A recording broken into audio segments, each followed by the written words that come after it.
Hey folks, thanks for joining me today.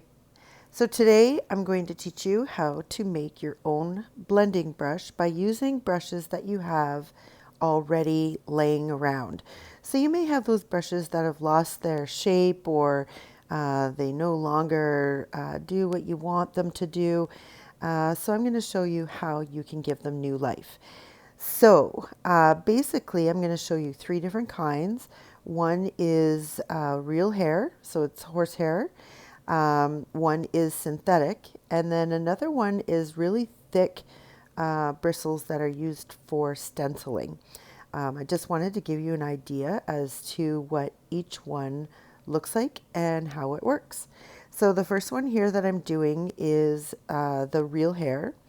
And all I do is I give it a little trim with the scissors, so sort of like a haircut. And I try to cut it straight across. And you want a paintbrush that is round. So this one is not round. So this is the synthetic one. It's a lot thicker and the bristles are spread out instead of being in a round, but this will still work. So you do the same thing. You just give it a little haircut. So you get rid of all of those excess bristles or anything that's sort of flying around that's not staying in shape. And you just trim it. So what I'm doing is I also trim the sides of this one. And it's an oval shape.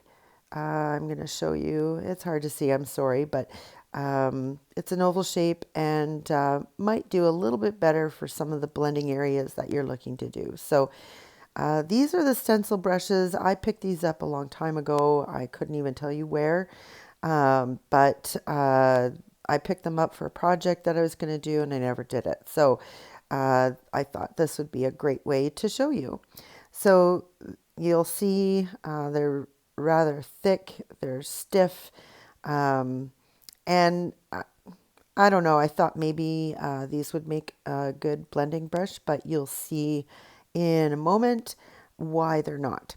But I still do the same thing. They're rounded, so that's what you're looking for. And these are really thick, like see them fly around when I cut them. And it stays really rigid. So there's no give in it. So blending, I didn't think, as soon as I cut it, I didn't think that it would work. But I thought, I'm going to try it just so that I can give you guys a visual of the three different types. So now let's try them out. So I'm going to use the same colors for all three. I'm just using one of my things that I use for pocket hugs, if you want to go and check out any of those videos. And I'm just using this as like a lime green color and a bright pink, and I'm going to try to blend them both together. So you end up with almost like a bright, or sorry, not a bright, a dull orange color in between. So this one seems to be working okay. It is allowing me to maneuver the paint into each other and is slowly blending it in, and it's getting rid of the brush strokes. So it does work, and that is the real hair, and it looks like it's going to do a really good job into those little tiny spaces where I might not be able to get a finger sponge in or any of my other blending brushes. So I would say that one is a win.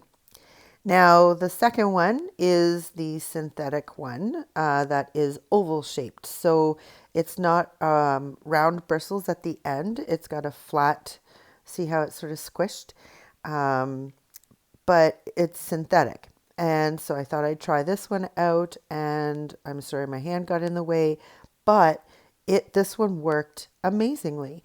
I was very impressed on how quickly and easily the paint blended together. So I would say this might be one of my new go-tos, but it is a little bit bigger than the other one and will not get into those little tiny places that you might need. So having the smaller one is kind of good to have it in your stack there of your paintbrushes. And this is a great way to give your paintbrushes new life. So the last and final one is that stencil brush that I cut up. And I'll be honest, I have very low hopes for this one because of the stiffness of it, the inability of it for it to sort of move around. Like, look how stiff that is. Um, but we're going to try it anyways. And so I start blending together and it's not blending. So it's basically picking up the pink paint and putting blotches into the green paint. Now it does eventually, you have to really work at it, and it does eventually do the blending, but I don't think it's the best, especially when we are dealing with acrylic paint that dries really quickly. You want something that's going to blend well. So here's my verdict. So the first brush that we used was a real hairbrush, and it trimmed up really nicely. It has the compact of the bristles in a round shape. The second one also worked really well. It's synthetic and it's squished in the middle. And then the last one was the stencil brush, and the bristles were just too thick and too stiff to work. So there you have it, folks. Life is what you make it, so get creative.